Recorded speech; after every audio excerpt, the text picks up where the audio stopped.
Go ditch the glasses now.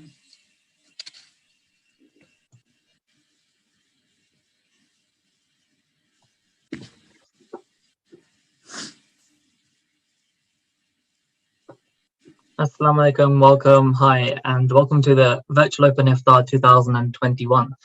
Thank you for joining us on Zoom, Facebook, and YouTube. My name's Adnan, and I'll be hosting today with Farah again. Hi, Farah, can you hear us? Hey, Islam, everyone. Great. So we've got an exciting event planned today, and we have a speaker as well. We're gonna introduce a little bit later on.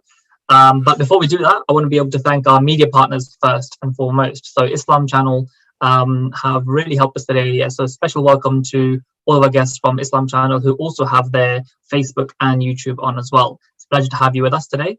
I also want to be able to thank Arts Council UK, who's been exceptional with the help and support this year. Without them, we really couldn't be here and do the work that we're doing. I also want to be able to give a shout out to Ramadan 10 Project ourselves. You can go online and check out some of the amazing work that we're doing, but also you can get involved with the My Open Iftar packs for 2021. Most of the information is available online, so if you just go into rtp.com, you can see all the amazing work that's happening with the My Open Iftar packs as well. And the next thing to say really is, well, this, for those who've joined before, this is always an interactive session, and we want you to interact with us as much as you possibly can. Therefore, turn your cameras on. We like to see who's available. We like to see where everyone's from, and we want to see what everyone else is up to as well. So let me go through a bit of house rules for using Zoom, just to start with. For those that are using mobile phone, you might see a reactions button. Also on the laptop as well. At the bottom, there's a reaction section. You can click on that, and it gives you a couple of different options. You can get a clap, you can get a thumbs up. There's also an option to raise your hand. So you can use this function to be able to interact with us if you don't want to use your video. If you want to ask a question, for example, again, you can raise your hand and we can get you on. There's also a chat section, and we heavily encourage everyone to be able to get involved, just interact with us over here. If you have any questions, you can ping that into the group chat, but also you can ping, myself and Farah separately as well. So I think that's all. I think it's time to get into the agenda for today. So Farah, I'll pass that on to you. Hey, Islam, everyone. Thank you, Adnan, for a fantastic intro as always. And for those who are watching from Islam Channel or on Facebook or on YouTube, we would love to hear from you. So you're very welcome to jump on the Zoom, go to ramadan10project.com, click on the link, jump on, and especially if you have any questions for our speaker. So today, we're going to start off with hearing how everyone's day is going, how their fast going, how their Ramadan is going. And thank you, Magda. I hope you're having good fast as well today. We're just looking through the chat box there. Keep it interactive, everyone. So today's agenda is we're going to start our talk in about 5-10 minutes or so by Mete Coban, following which we're going to have a Q&A, and then Adhan is at 8:10. And for those who don't know Mete, we're going to do a full introduction later before he speaks. So how's everyone's day going? Adnan, how has your week been? I can't believe we're already halfway through. It's like, where's it gone? A week into Ramadan now, right?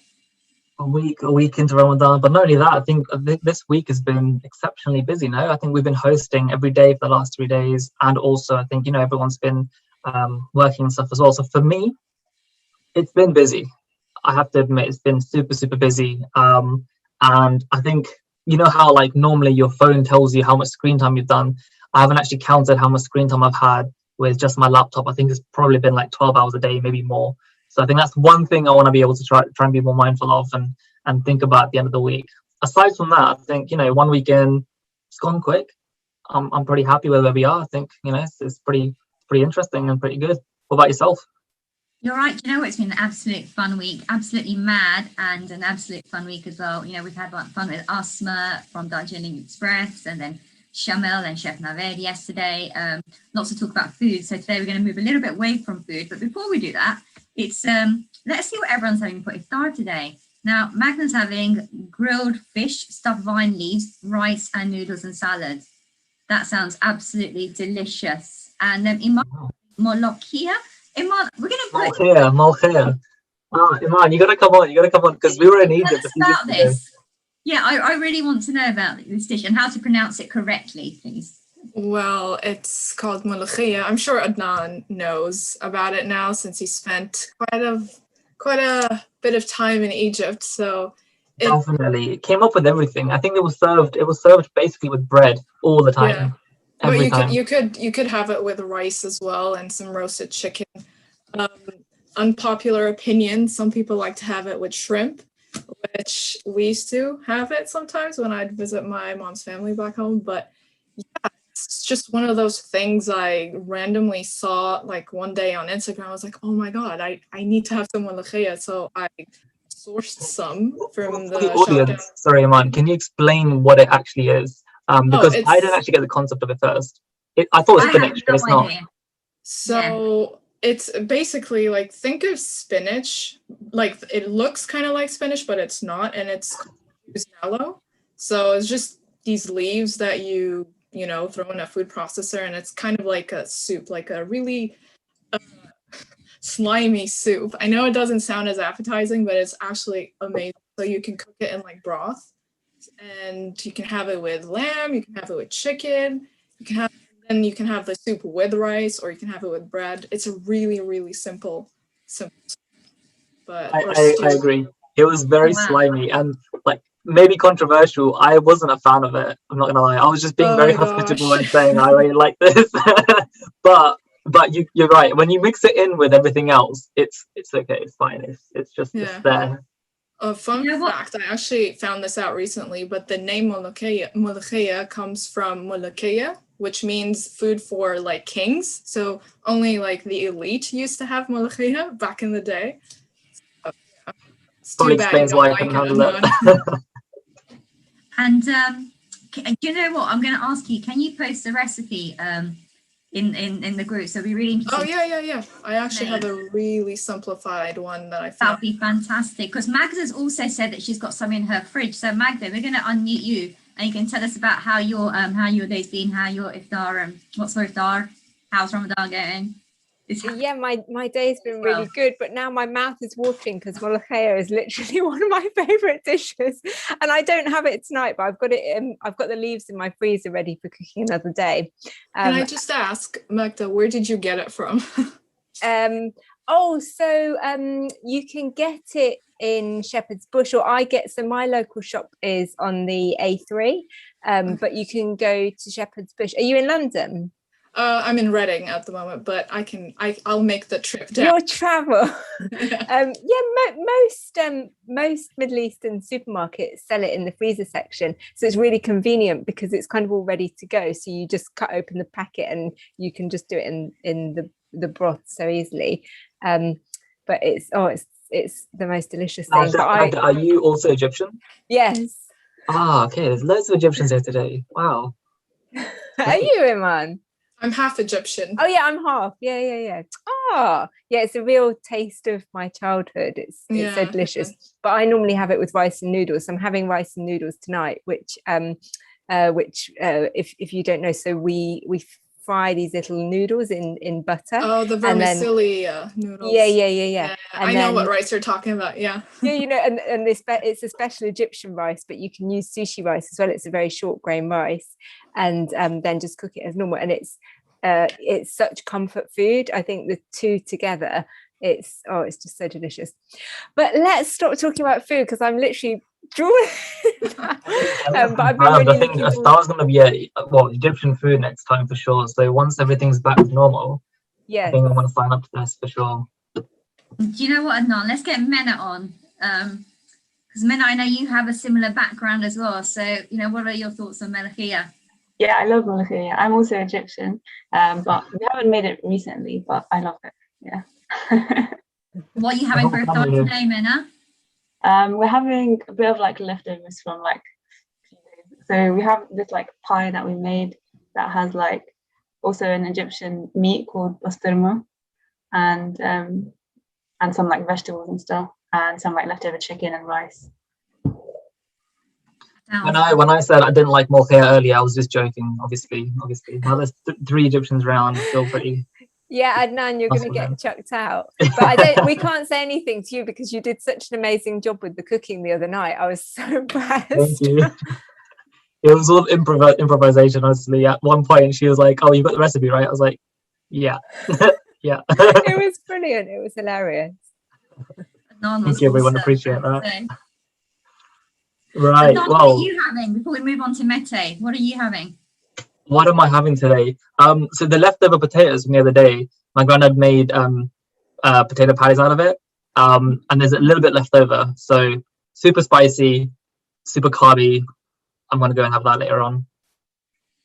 That sounds absolutely delicious. I think we're now ready for our speaker. It's We are. about 7:18. So we're just going to tell everyone about Mete for those who don't know. So Mete's a cabinet member for energy waste, transports and the public realm. He's also a councillor for Stoke Newington, a chair of the Skills, Economy and Growth Commission. He's a football scout for Arsenal and Southampton Football Club.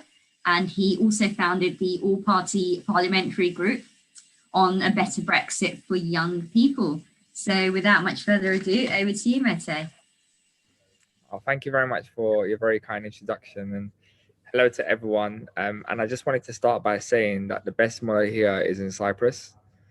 So if you haven't had mullah here in Cyprus, then you're having something that's a fake version, because honestly, once you have the version from Cyprus, They're shaking their heads. Okay, that's controversial, Mete. Yeah. What's different about the one in Cyprus? Is it still spinach? It is, yeah. It's just better, innit? You know. There's no saliva, right? There's no saliva. Just tell me there's no saliva. Honestly, it's no slime. You know, and yeah, nice. It's really good, honestly. Like in a Turkish Cypriot household, your fridge is stacked with halloumi and here. So halloumi, you can't go wrong with halloumi. No, you can't. No. But okay, yeah. Sorry, guys. If you haven't tried the Turkish Cypriot version, do try it, because. Okay, where can we try it from? Do you have any recommendations other than obviously your house? So. I was just about to say that. Right, Adnan, we're going to Mete's. Yeah. Middle of May. We're coming, Mete. Yeah, I don't know actually. I don't think you can actually. Never been to a restaurant where they actually serve one here, but. But it's really nice. Actually... If you've got a Turkish Cypriot friend, tell their parents, their mum, to make you a mullah, and you're gonna love it. Trust me. Yeah. Do we have any Turkish Cypriots here on the call right now? I think that'd be quite interesting. If there is, I mean, put it in the group chat or raise your hand and with the function. And if anyone's watching online who is Turkish Cypriot, jump on the Zoom. Definitely. Love to hear from you. So we're ready for your talk now. Great. No, thank you. I just wanted to kind of put that out there. But now, look, listen, firstly, I wanted to thank the Ramadan Tent Project for all the work that you do. I know you've been working for years. I remember when I was a student a long time ago. I'm going to be giving away my age, but when I was a student, 2011. I remember sort of those days when, 2011 to 2014, where you were doing lots of great work since the SOAS days. And then you obviously now, it's amazing to see the transformation, all the way to sort of the Trafalgar Square, and obviously your recognition and, by so many different institutions. So it's brilliant the work that you do to bring together so many different communities during Ramadan to sort of break bread. And, thank you for all the work that you do. And thank you for inviting me to speak. And this is, I think, my second or third speech now. Third one, actually. I had one in person 2 years ago before the pandemic in 2019. And then last year online, and then this year as well. So very honored to be here. I wanted to firstly introduce myself, and then I'll tell you a bit about what I wanted to talk to you about. So my name is Mete. I've got a few different hats on. So I'm a councillor for Stoke Newington since 2014. So I'm in my second term, and I'm also a cabinet member for energy, waste, transport and public realm. It's a lot, as you can imagine from the name. And I also run a charity called My Life, My Say, which is on a mission to empower young people to participate in democracy. And that's predominantly the reason why I wanted to talk to you. Actually, just on Monday, we had National Voter Registration Day in the UK, where we had more than 80,000 people who registered to vote. And we've reached more than 500,000 people in one day, which is phenomenal. And I'll tell you why that's important in a moment. But I guess let me start with a bit about my background and how I got into politics and why it was important for me to set up my life, to do what I do right now. So in 1995, roughly about 95, my parents moved from Northern Cyprus to London. We moved here because my brother was born with a broken foot, which was stuck to his shin, and when the doctor tried to fix it, he lost the equivalent of 6 centimeters worth of bone. And eventually my parents faced the difficult decision of, whether he would be amputated or whether they would have to take the risk for him to have a surgery, which was very rare at the time, which I think there was only 3 cases in the UK before. So my father came in 94, and me and my brother and my mum came in 95. So I was only about 2 years old back then. And, when we first came here, we moved to Hackney, which is where I'm from and where I'm very proud to be from, and where I've lived ever since. And, Hackney was a unique place because, it's a very diverse place. So we immediately felt at home. And, it's also known as the world in one borough. So it was very easy for my parents to kind of, it's very difficult coming from a very small island where you've only got about 150,000 people to then all of a sudden find yourself in a city where it's like, the most important city in the world. Well, one of the most biggest cities in the world. And obviously it was quite an experience for them. And, whilst we kind of felt welcome, little we knew about some of the problems that existed in our new home. It had one of the highest rates of crime in the country, one of the highest rates of poverty in the country. Actually, between 97 to 2003, half the schools shut down in Hackney because the schools were so bad because the government intervened. I couldn't go to school in my borough, so I was one of 63% of 11-year-old pupils who had to go outside of Hackney to a neighbouring borough to study because all the schools were shutting down. It was actually so bad that in 2006, not lying to you, 2006, true story, a UK broadcaster ranked Hackney as the worst place to live out of 434 local authorities in the UK. I guess when you fast forward that now to 14, 15 years, the transformation has been unbelievable and unthinkable. You're talking about, it's got, the home of the tech hub, London's nightlife. You're talking about, home of the sort of the creative and fashion industries. We actually achieved the best secondary school exam results in 2017, and compare that with sort of 2003 of half the schools shutting down. It's quite a phenomenal sort of journey. It's known as the hipster part of London. The transformation has been unthinkable. And, for me, what was really important was that, someone who grew up on a council estate, I often felt, in many ways, I felt really powerless and, I felt really neglected in many ways and felt like my voice didn't really matter. I don't know, like when I went to school in Waltham Forest, people looked at you different because you were from a certain part. They made a lot of stereotypes about your parents and their jobs and everything. So for me, it was just that constant feeling of like no one really cared about what we were up to in Hackney, and also just being from a council estate as well. So that's a bit about how that's where my passion came from. And it was a tipping point in I think I was about 15, where I used to go to a youth club after school every day, literally every single day from like 4 o'clock all the way to about 9 o'clock, maybe 5-6 times a week. And that youth club shut down.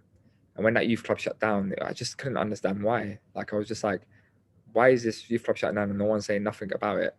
And it was really, that gave me that passion. So for me, I didn't want to be the person who stood there and complained about things. I wanted to do something about it.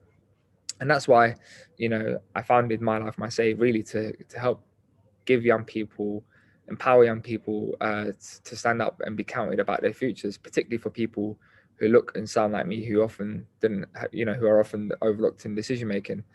And, I'll tell you a bit about what My Life Say does a bit after, but I wanted to do more than that. I wanted to be a voice. I often entered like so many different discussions with so many different people around, understanding what role I could play in society. And I was a little kid then. I was probably about 18, 19, not trying to understand where do I fit in this world. And it was only until someone really pulled me aside and said, potentially look like you should potentially consider running for elected office. And they told me about the role of a councillor. I didn't really know what a councillor did before, because I was quite involved in my local community anyway. And then I took the decision and I thought, you know what, I'm going to go for it. And I put myself forward. I was 20 at the time. So, you know, back then I was very fearless.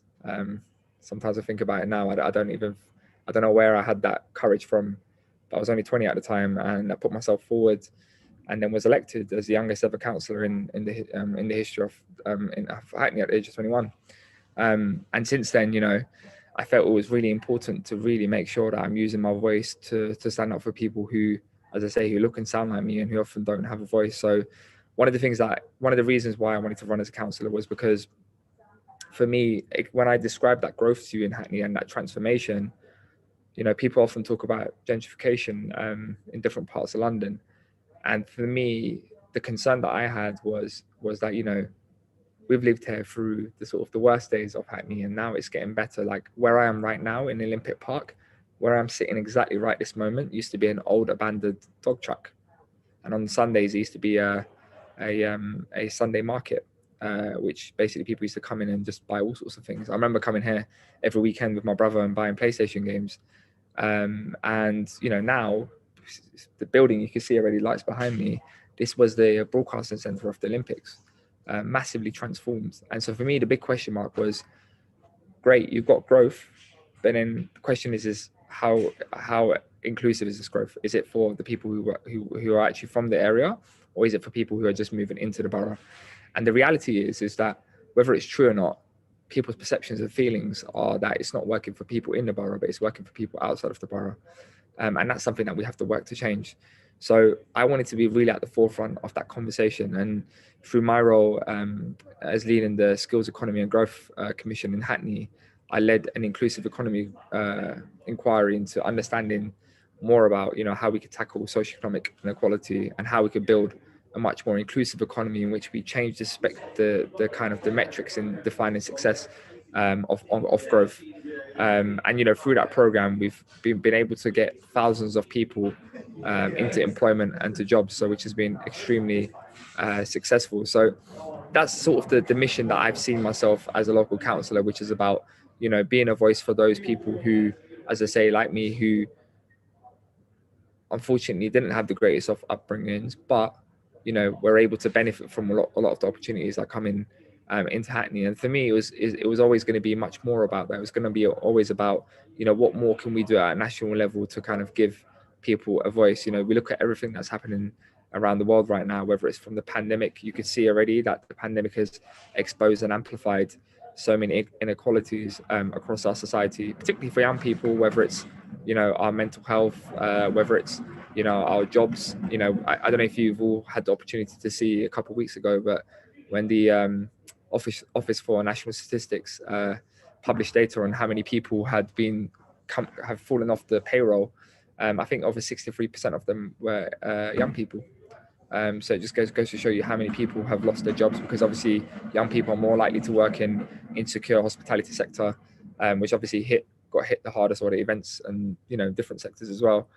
So that's obviously a big problem for our generation. As I say, the social life aspect, the mental health aspect, and the reality is as well, it's like, you know, many of us from that generation will know as well, is that every 5 or 10 years, something seems to happen which, you know, keeps setting our generation back. You know, whether it's the financial crisis in 2010, whether it's, you know, let's see what's going to happen with Brexit. Obviously, the austerity that has been carried out in this country for years. You know, the average first-time buyer in this country, I mean, in London, for example, is 39.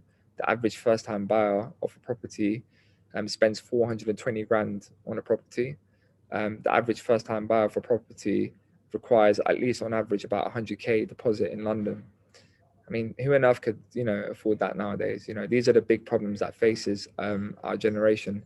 And obviously with COVID happening, I think it's causing a lot of people to think about more about their life, their purpose in life, and everything that's happening. So for me, what I'm really passionate about is making sure that we give those people a voice in shaping the future, because we can't just allow, you know, the way I see it is what's happened is obviously incredibly sad, and, you know, millions of people have lost their jobs. You know, people have died. My cousin died, for example, from COVID-19. You know, she left behind a beautiful daughter at the age of only 6. It's been a very, very emotional and very draining moment for a lot of people during the pandemic. But at the same time, this is an opportunity for us to really rethink what society can look like. It would be such a missed opportunity if we just sort of went back to how things were. And when we always say going back to normal, we shouldn't be going back to normal. It should be building a better normal. And that's the real big question that we all got to sort of answer. And the worry I have is that we'll just very quickly, routinely just move back into what we were before. And all this time of reflection that we had will have gone for nothing. I think this is a really big pivotal moment in the history of, humanity. And I think we ought to sort of make it count. And that's why My Life, My Say for me is extremely important, because it's all about empowering young people to have a voice in shaping their futures. So I set up My Life, My Say in 2013 with the ambition of bringing together people who didn't necessarily think the same, but can come together in a room and talk about issues without necessarily feeling the need to attach themselves to a political party or to any sort of ideology, but just can talk about issues. And since then, obviously, we've grown tremendously. And one of the things that we're best known for is something called democracy cafes, which is a concept that we work collaboratively with Starbucks. It's not exclusive to Starbucks, but the concept and the idea is basically to bring together 30 to 40 young people together in coffee houses in and around the UK, where they're talking about issues in the community over like a frappuccino or a cappuccino, whatever it is that you want to get. And you'll be surprised how much of a puller the frappuccino can be for young people. And so yeah, we've done about 400 of those democracy cafes over the past 6 years, I'd say. And then more than 80% of those democracy cafes take place outside of London. We've done about 14 of those across Europe. And we've also started to pilot them in the East Coast of the US as well. So we've done New York, Washington, DC, and Philly. And unfortunately, due to the pandemic, obviously that project got halted, but we hope to go back to America as soon as we can. And the democracy cafes are a great way of, just our approach really is, what it is it's identifying where young people go to in their day-to-day social and digital lives and think about how we can connect with them in those spaces, rather than trying to bring people to us. And what I mean by that is, like I give you a few examples is, like I come from a footballing background, and Farah mentioned I used to be a football scout, once upon a time for Arsenal and Southampton. Don't ask why I chose politics over football. I get asked that question often, but I did. And football clubs have, community foundations which work with loads of boys and girls from disadvantaged backgrounds, particularly around sort of employability and volunteering opportunities. And we work with loads of football club community foundations to engage with them around democracy, like the Premier League, the Football Association. Obviously, Starbucks partnership is part of that. In 2017, we ran a voter registration campaign where we were working with, Uber, for example, where if you're 18, 24-year-olds, a week before the voter registration deadline, if you ordered a taxi or an Uber, for example, within the first 3 minutes of ordering your cab, you would have received a notification to say, hey, have you registered to vote? And if not, can you click this link? The same thing we were doing with Tinder, for example, a bit more unusual partnership. But if you were swiping left or right, you got a notification to say, hey, swipe right. If you swipe right, you take you to the government website to register to vote. So it's really about trying to identify where do young people go to, rather than creating that space and expecting everyone to come to us. And for this National Voter Registration Day specifically that we had on Monday, what we done was we worked with loads of influencers to get the word out, and it was very successful. As I say, we've reached over 500,000 people. That's just directly through our channels, by the way, and more than 88,000 people registered to vote in a year where there's not a general election. And it's very difficult to do that in a year where there's not a general election, because it tends to be that a lot of people don't really care about registering to vote when there's no election. And it's a scandal, really. There's more than 9 million people in this country who aren't registered to vote. 9 million people who are potentially missing out on the opportunity to, change the course of this country. There's places like East Fife in Scotland, for example, where the majority of the MP won the election in 2017 by 2 votes. The number of people who didn't vote in that constituency was 16,700. So if 2 people out of that 16,700 voted, the outcome of that parliamentary seat would be different. Kensington, it was 20, the difference. Again, there was more than 21,000 people who didn't vote in that constituency. There's many more of that. In 2017, again, the number of people who didn't vote was 14.5 million. The number of people who voted for the Conservative Party was 13.8. Number of people who voted for the Labour Party was about 4.7 or something. So there's more people who didn't vote than that voted for either of the bigger parties. Just shows you the big problem that we have in this country, and particularly for our generation. I think there's more than a third of young people missing from the electoral register. We know that, you know, partly that politicians don't take young people seriously, and that's partly because they know that we're not going to vote. So when they make their election pledges, you know, they tend to sort of target the demographics that they know are more likely to vote. And, you know, registering to vote is not just about, you know, it's not just about giving you the power to decide your future. It's also about little things like, you know, helping support your credit rating. You know, if you're looking to get a mortgage, for example, it can help so much to do what you want to do. So for me, what I'm really passionate about and what I want to do in the next couple of years, I've been in this job now for how long? For about 9 years, probably, for my life, I say, and I'm 28 now. And, you know, I don't want to be the person who I recognize there's a lot more, like, I mean, I'm very lucky to be in a position where I manage a team of 9 people who do this on a full-time basis. But I'm also I have a lot of self-reflection, and I want to give it on to other young people who, you know, who can lead this work. Because I think, you know, you need to be from that community to lead it. And the reality is, in a couple of years' time, I'm not going to be in that position to be the best place to do that. And for me, you know, what I want to do over the next couple of years is follow the American system, and that's why the National Voter Registration Day, sorry, I keep looking this way, and that's because there's a National Voter Registration Day sign there. That's why, in case you're thinking, why on earth is he keep looking there every time I say that? Is because we know that we need to have like a systematic approach, 3 or 4 years, rather than sort of like, you know, coming up to an election and everyone's like, oh yeah, by the way, did you know that there was like, you know, 4 million young people missing from the electoral register? And then everyone's scrambling around last minute trying to put together a campaign. So what we're trying to do is really start to build some of those strategic key partnerships with businesses, third sector, influencers, brands, celebrities, and start building so that we've got a good system in place, so that when we get to a general election, we're hopefully going to get every single person voting. And that's what our aim is. So I could talk forever and ever and ever, as you could tell. But look, I'm really, really proud of the work that both My Life, My Say does. I'm very grateful for the support that the Ramadan Tent Project do, and Open Iftar, what you do is with the Open Iftar. I'd love to have you guys in Hackney, inshallah, once, like, you know, we progress to a point where once we're out of COVID-19 restrictions, I'd love to host you in Hackney. We should do a big Open Iftar in Hackney. Hackney is one of the most diverse communities, is the most diverse community probably in London and if not Europe. We have a huge Muslim community in Hackney as well.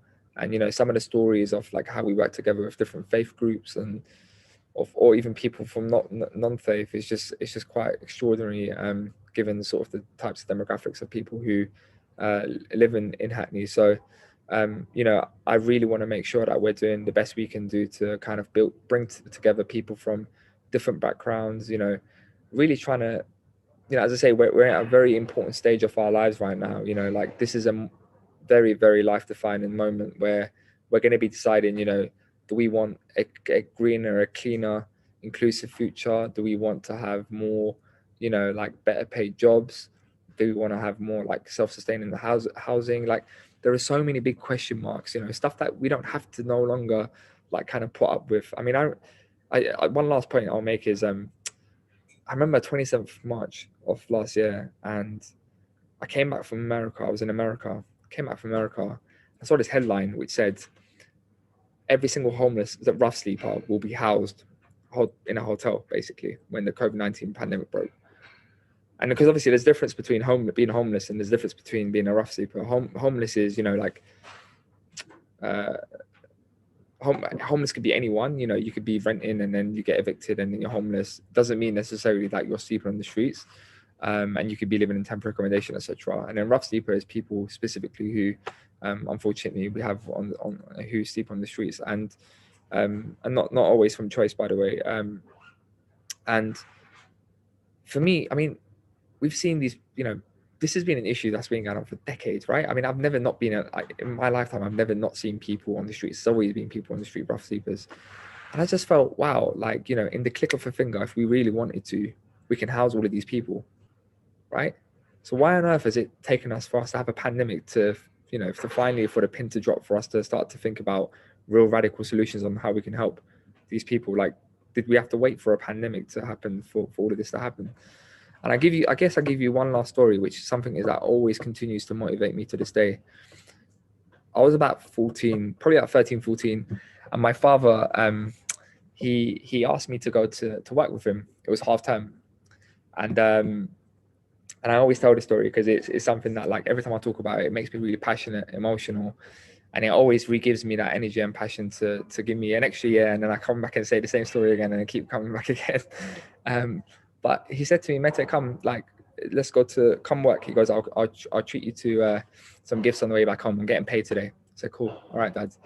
And then went to work with him. And cut long story short, he was queuing up to get paid, like literally queuing up. He was doing construction. And his boss said to him, Ramsey, he's like, I don't really like the work that you've done today. So he's like, instead of giving you £300, I'm only going to give you £150. And I will never forget, like, literally, I will never forget the look that my dad gave me that day. And it wasn't because, like, I mean, I didn't care. Like, I didn't care about the gifts. Do you know what I mean? But to see a grown man to look at their child in that way, it was the most, like, horrible experience that you would experience. Like, I can't even imagine what he experienced, let alone what I experienced thinking about him. And, you know, there was nothing he could do. He couldn't speak English. He was working in a cash in hand job, so he had no sense of security. So he just had to take it on the chin and move on. And then I remember going, and I didn't want to say nothing because obviously, like, you know, I didn't want to make it awkward for him because it was already awkward for him. So I went home and I told my mum what happened. And my mum told me, she goes, I know, your dad told me. And then I was telling her, I was talking to her, and then she just said to me, like, look, sit down. I sat there, and then she was like, I remember she was like rolling out bread, and she just said to me, she goes, what more do you want us to do for you? She goes, like, we've come here, you know, me and your dad can't speak English. You know, we had a very comfortable life in Cyprus. We gave it all up for you, your brother, and your sister. Like, by then we had our sister as well. You know, like, he's done all sorts of jobs, like ironing, cleaning, everything. You know, what more do you want from him? And she's like, don't come and tell me your problems. She goes, go out there and do something about it. She goes, otherwise I don't want to hear it no more.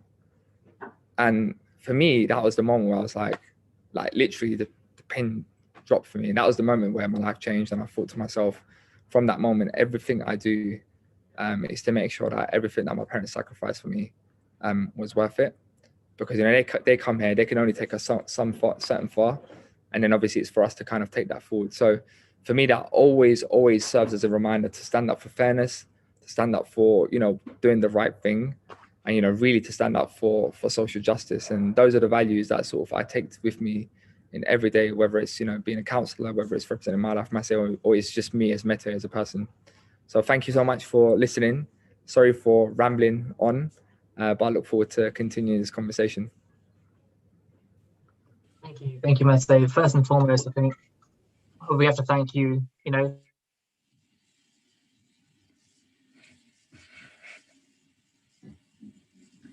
about your life and sharing the stories with us. I think that was incredible. I think there isn't anyone here that genuinely thought, you know, that was incredible. My internet's probably playing up a little bit, so let me know if it is.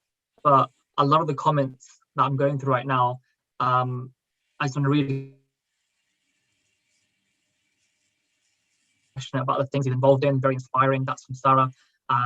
And there's a couple more questions coming up as well. But from everyone that's messaging in, that was genuinely a very, very, very emotional and also inspiring talk for sure. I have got questions, and I know Farah does as well, but I just want to ask a quick one as well. And this is more around my life, my stay, because I actually went to one of your events back in 2017. I think it was the UK general elections at that time. And this was in Excel, I think it was. And everyone that's getting involved or wants to get involved as well, what could you say to them? How can someone that's just wants to take that leap of faith, how can they get involved? What can they do? So I guess the first thing to say is that, you know, politics is a very you know, there's a lot of things you can do in politics, and you don't have to be a politician to be impactful. In many ways, sometimes I find, you know, the good thing about my jobs is that it's two very different. So I get to be a politician, but then I also get to be an activist and a sort of a campaigner. So it kind of gives me both sides, or lobbyist, I'd say. And sometimes I'm way more impactful from the my say side than I am as a politician, because I think when you're a politician, it's like there's a lot of relationships you've got to think about. You're obviously bound by your party rules, and there's a lot of questions that you got, a lot of loopholes that you got to work your way around. So what I would say is, you know, you don't have to be a politician to make a difference in politics. I think there's lots of different ways that you could do that. And, you know, it could be as simple as voting. It could be as simple as, you know, like participating in the petition, or talking about it on social media, participating in the debate. It could be, you know, you want to go further than that, and you want to stand for public office. And that's absolutely fine for you to have that aspiration as well. And, you know, you need to really make sure that I think you need to be able to answer two questions if you want to stand as a politician. For me anyway, I think there's two questions that if you can't answer, I think it's probably not for you. The first one is, you need to firstly convince yourself that, firstly, you need to go into politics with wanting to make the world a better place. If that isn't in your heart, then I think, you know, it could be a very difficult job. And then the second thing is, why you and no one else? So why you over anyone else? Why can't someone else do it? And I think if you can't answer that question, I think it's going to be hard for you to be able to convince anyone to why it is with you. And you don't have to overcomplicate. I think when I say that, I do say that with the caveat that I think sometimes for a lot of us, particularly those of us from ethnic minority backgrounds, I think sometimes we obviously, you know, we downplay ourselves a lot, partly because of like the unintended, the way the system sort of brings us up in society, and we often sort of question ourselves and our abilities. And I'm not saying that in a way where you should go away and think that you're not good enough for it, but, you know, it's a hard job. You're constantly having to manage relationships. You know, I've got, for example, like through my social media, for example, I receive like regular hate from people, especially since I've taken up my new role. I was actually attacked like a couple of weeks ago while I was running, in relation to a new transport policy that we rolled out, and some people didn't like it, so they thought it was okay for them to share my Nike running app route and then somehow find me and then try to attack me. Even just this Sunday, I was walking on the street and had like 4 people coming across and shouting in my face. So look, I mean, I've grown numb to it. It doesn't affect me, but it is quite a you need thick skin. You need to learn that nothing's personal. It's not personal against you because it's against Mete Coban. It could have been anyone else in your position. And I say, look, those are the negative things about it. But then there's also beautiful, like when you see, for example, like there's a family, for example, recently who have been going through this housing situation for such a long time.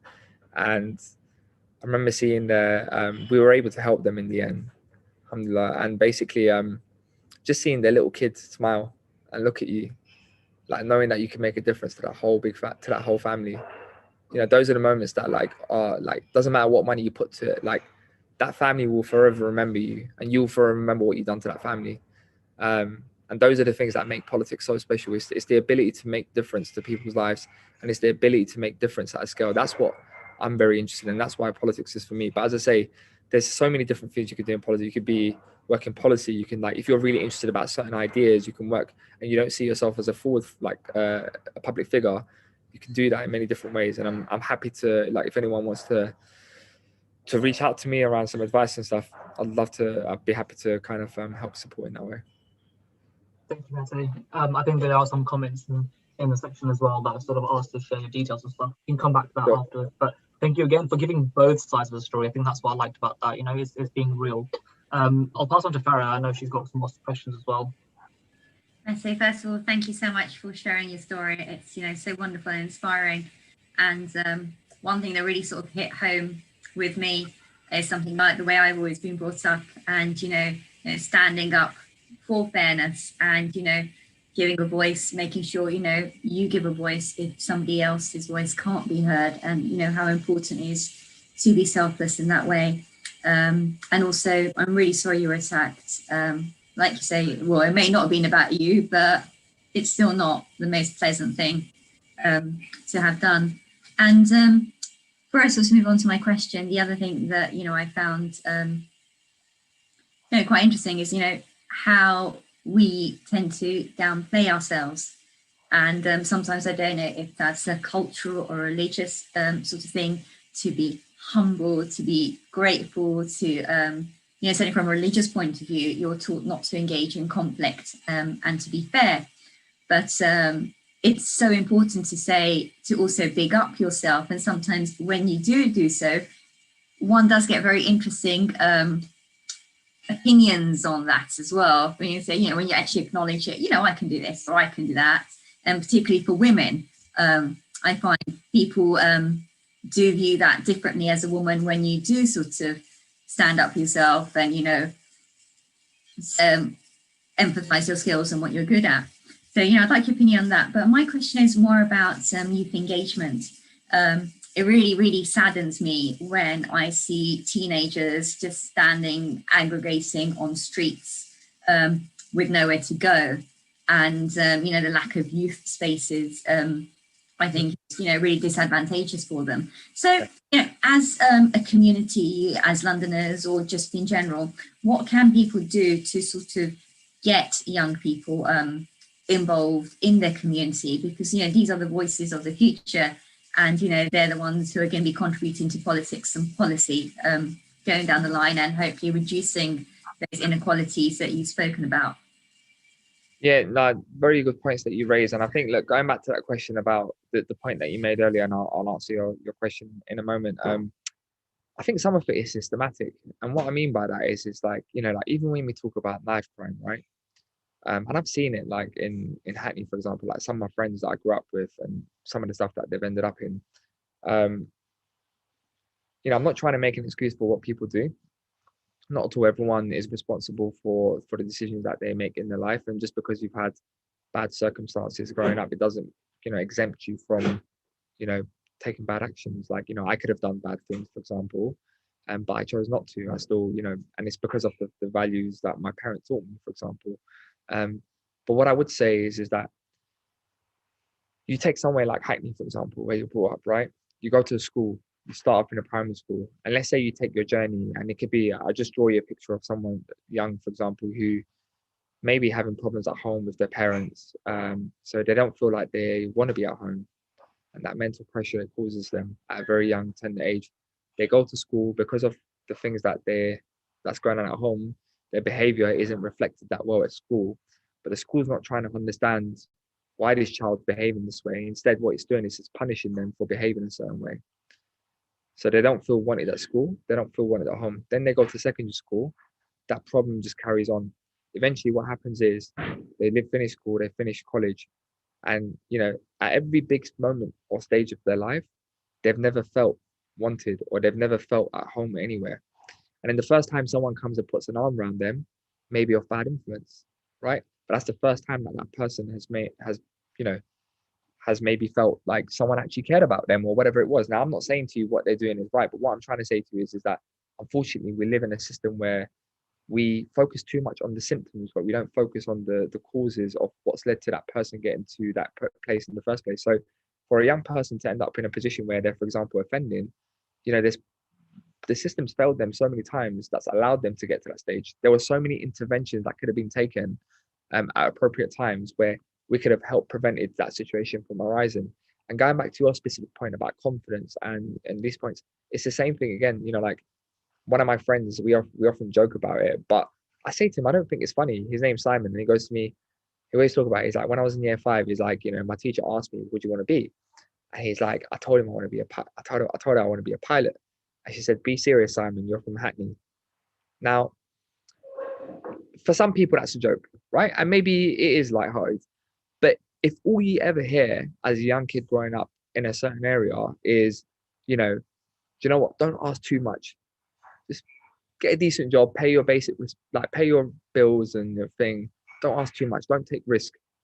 Then inadvertently, whether you consciously think it or not, you're growing up in that mindset where the idea of failure and risk is something that you don't even want to entertain. Whereas, you know, you go to someone from much more privileged background, they're much more risk averse, like they're much more, you know, likely to take risks. They're much more likely to fail. And there's nothing wrong with failing. When you fail, like actually, I think failing is a great thing because it's an opportunity to learn from, like it's a learning opportunity, right? Because in order to learn, you need to sometimes you know, fail. And, you know, actually there's a lot of like venture capitalists who wouldn't invest into startups because unless the founder has had experiences of failing. Like literally, it's a true story. I know venture capitalists who will not invest money into a founder unless they've had like 2 or 3 bankrupt companies, because for them that shows that that person's been through difficult moments and has developed resilience. So what I'm trying to say is that, you know, inadvertently, without even thinking about it, unfortunately, the systems and norms that we live in has brought us up in such a way where, you know, we're not allowed to dream, you know, or we're not being encouraged to dream. We're not being encouraged to take risks. We're not being encouraged to fail. And there's nothing wrong with that. And unfortunately, that also, I think it's more complicated because, as you say, that also filters through certain cultures as well, you know. So I think it's a big issue that we definitely need to kind of tackle long term, particularly around sort of developing soft skills for children and young people. And then just in relation to your second question about the creating the spaces, I think that's why the Open Iftar is a fantastic, you know, that's one of those things that we need to be doing more of. I think there are things that the government should be doing, and, you know, like we should be doing as politicians. Like, I mean, obviously government in this case, particularly around sort of youth centres. It's a scandal that they've shut down 670 youth centres since 2010, and they replaced it with, you know, what they called it NCS, which, you know, no offense to the NCS, and I have nothing against them. I've worked with them actually quite a lot, but, you know, it tends to be for privileged kids who can afford to not afford or can go away in the summer, where it's not suited for everyone who typically would have gone to their youth centre on a sort of a normal day. So I think there's things that the government could do, but then also I think there's things that we can do as a community. And I think sometimes the problem is we always wait for other people to do things for us. And sometimes we could just get together and start doing things that are good and interesting for children and young people. A good example I give you of that is completely unrelated. So please bear with me while I give you this this example. But there's when the Sultan of the Ottoman Empire, when he first, Sultan Fatih Mehmed, he was a Sultan in during 1400s when they conquered Constantinople.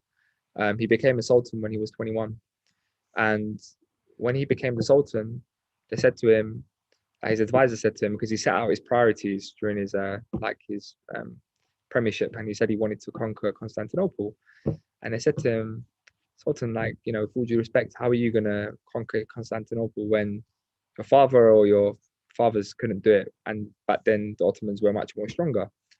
And his response was, forget it's Constantinople. He goes, I'm going to focus on myself. Then I'm going to focus on my family and develop them. Then I'm going to focus on my friends. And then Constantinople will come to me. And what he meant was that by that was, you know, he was talking about the idea of, you know, stop, you know, focusing on, you know, where you want to get to, set their objective in terms of the aim you want to get to, but focus on all the steps that you need to do to get there. And it's almost like you kind of forget where you want to get to long term, but you don't forget it. You got it in sight, but you never lose focus of everything you need to do. And this is someone, you know, like who spoke 7 different languages. He was a mathematician, he was a scientist, you know, done all sorts of things.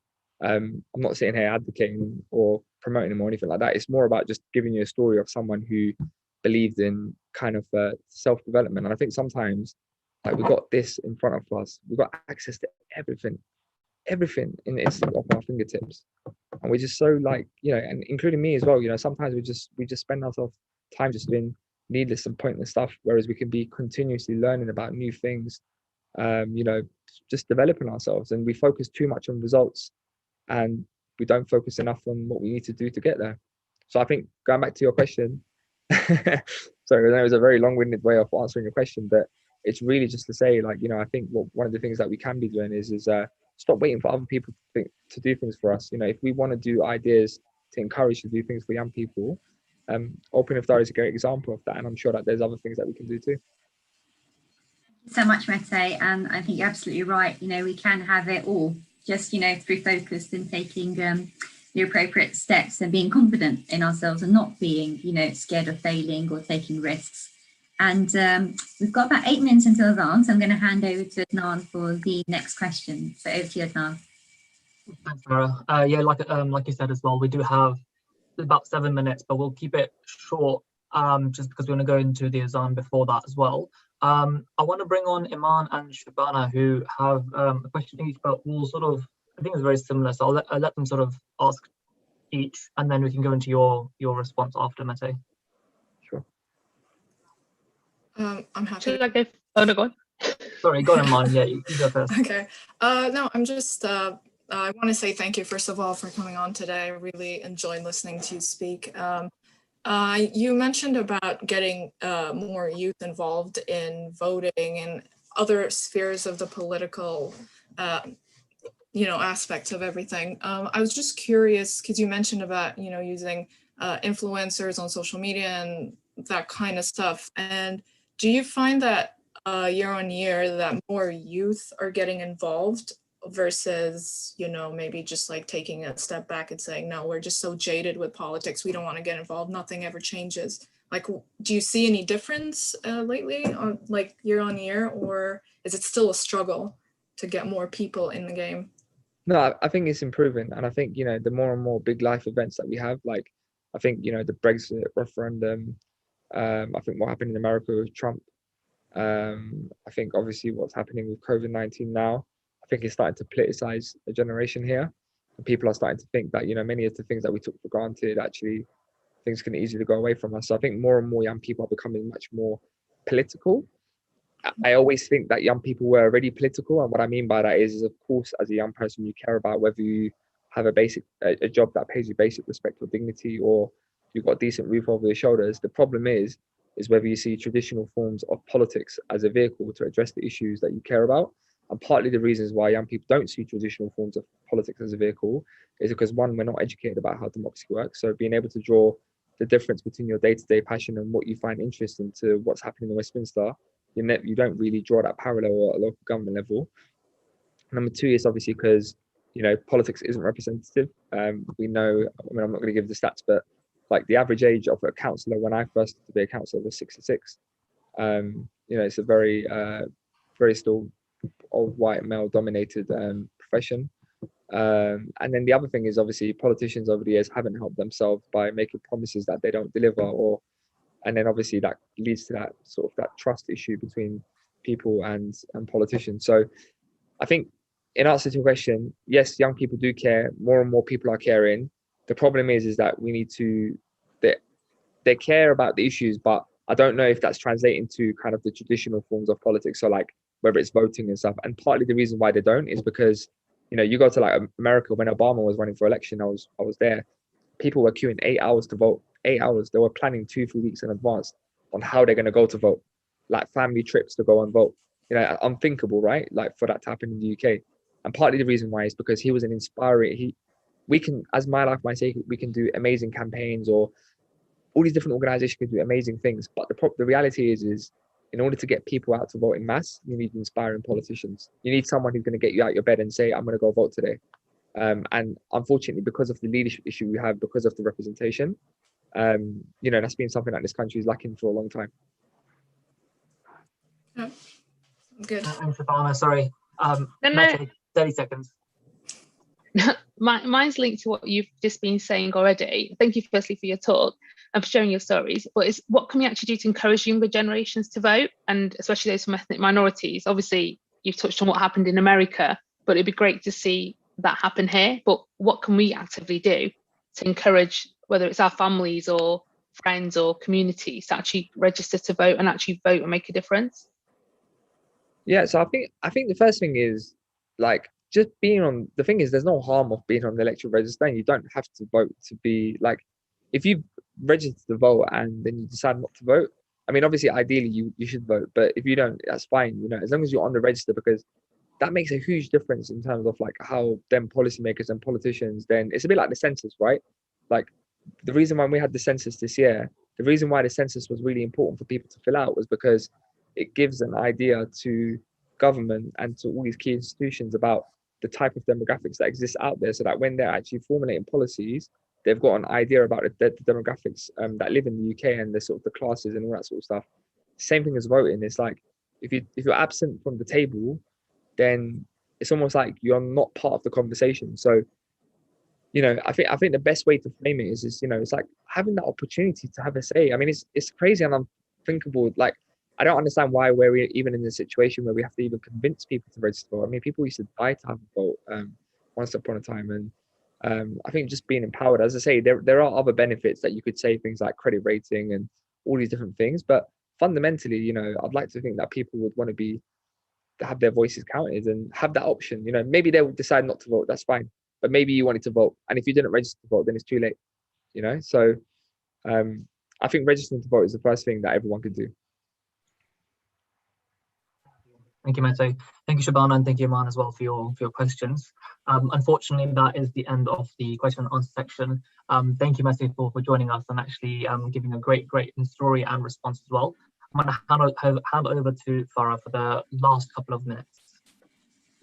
Thank you so much, Adnan, and thank you so much, Mete. It's just been such an inspiring talk. It's been great, you know, reading all the comments. Everyone's really enjoyed listening to you, so thank you so much, and thank you also to the audience. It's been an absolute pleasure to have you with us today. So in the last minute or so before Adhan, I just want to say thank you again to our media partner, Islam Channel, and the Arts Council UK for making this event possible. Now, don't forget to get your own exciting My Open Iftar pack and check out all the work that we do at RamadanTentProject.com and read about how we're fighting world hunger with Islamic relief at iruk.co/RTP.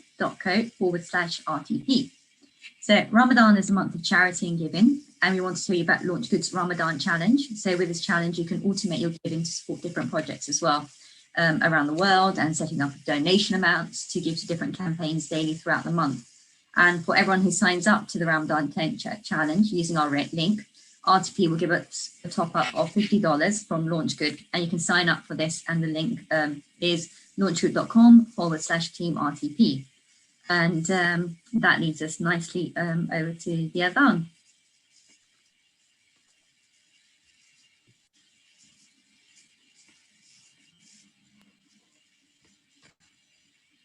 اللهم إني لك صمت وبك آمنت وعلى رزقك أفطرت ذهب الظمأ وابتلت العروق وثبت الأجر إن شاء الله.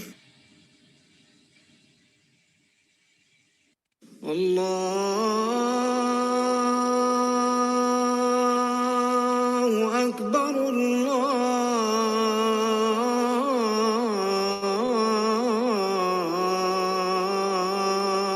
الله أكبر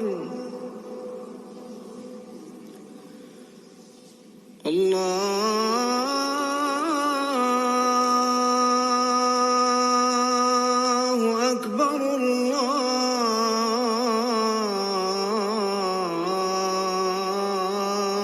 الله أكبر.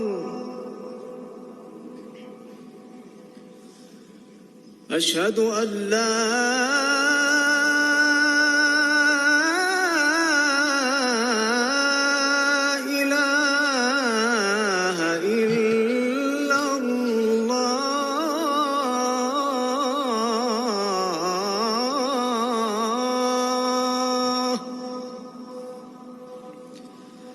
أشهد أن لا إله إلا الله.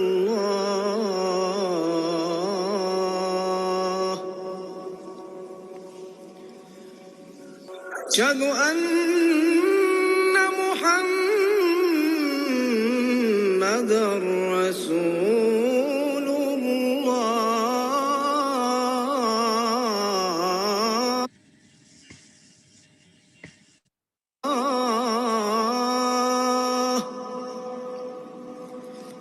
أشهد أن محمدًا رسول الله.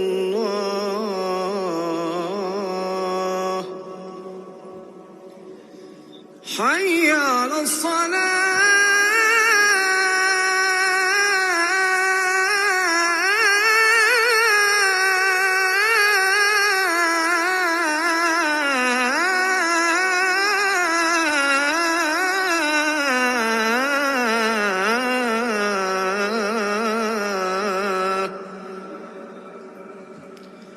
حي على الصلاة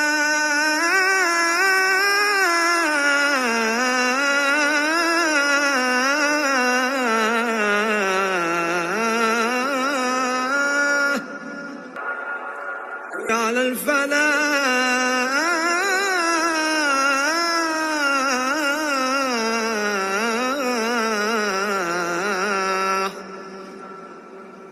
حي على الفلاح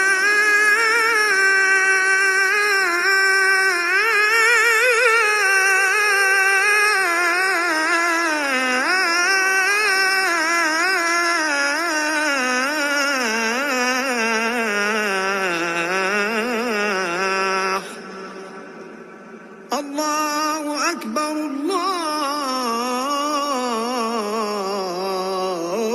الله أكبر لا إله إلا الله.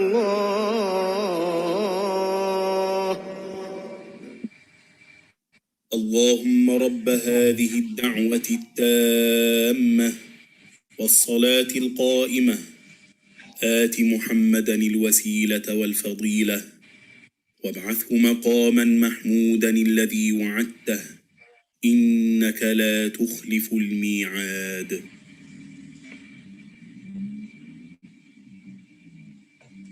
Thank you so much, everyone, for joining us today. It's been an absolute pleasure. It's been fantastic to have Mete join us and with his inspiring talk. And any last words, Adnan, before we sign off for today? As always, it's been an absolute pleasure. Thank you to our partners again. Thank you for the new fans we have as well in Islam channel who are watching us on YouTube and Facebook.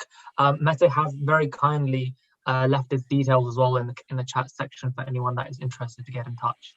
You can reach him on social media at Mete Coban 92, and you can also find more information on mylifemysay.org.uk. The information is available, and from me, that's all. Assalamu alaikum. Assalamu alaikum, everyone.